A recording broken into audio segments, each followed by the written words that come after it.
High, আমি জীবন।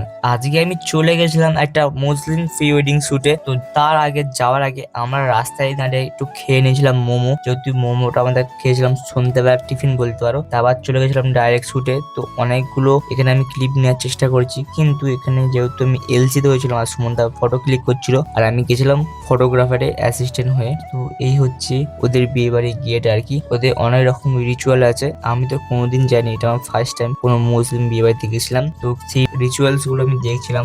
যদি তোমরা জেনে থাকো এই রিচুয়ালস গুলো তো কমেন্টে ইয়েস টাইপ করবে। তো আমি দেখছিলাম, আমার অবাক হচ্ছিলাম যে এদের কিরম কি হয় আর কি। তো সেইগুলো বসে দেখছিলাম, সুমন আমাকে বলে দিচ্ছিল যে এবার এরকম হবে, এবার ওরকম হবে। তো আমি সেগুলো দেখছিলাম। আর সত্যি কথা বলতে খুবই সুন্দর কিন্তু গেটটা সাজিয়েছিল। যেহেতু বিয়ে আজ না, বিয়ে হবে ওদের কালকেরে। আজকে কি রিচুয়ালস করছিল না সেটা আমি জানি না, যেহেতু আমার ফার্স্ট টাইম, আমি কোনোদিন যাইনি। যেহেতু ওদের হলদি দেয়, তো হলদির কিছু ফটো ক্লিক আমি তোমাদের দেখাচ্ছি। ওদেরও হলদি হয় আমাদের হিন্দুদের মতো। তো তারপরে আমাদের কাজ কমপ্লিট হতে আমরা বেরিয়ে পড়েছিলাম। তো গাইস, আজকে ভিডিওটা এইটুকুনি, কালকে তোমার দেখাবো পুরো বিয়েটা। তো চলো গাইস, বাই। আর তোমার যারা চ্যানেল নতুন আছো সেটা সাবস্ক্রাইব করে দিও। টাটা।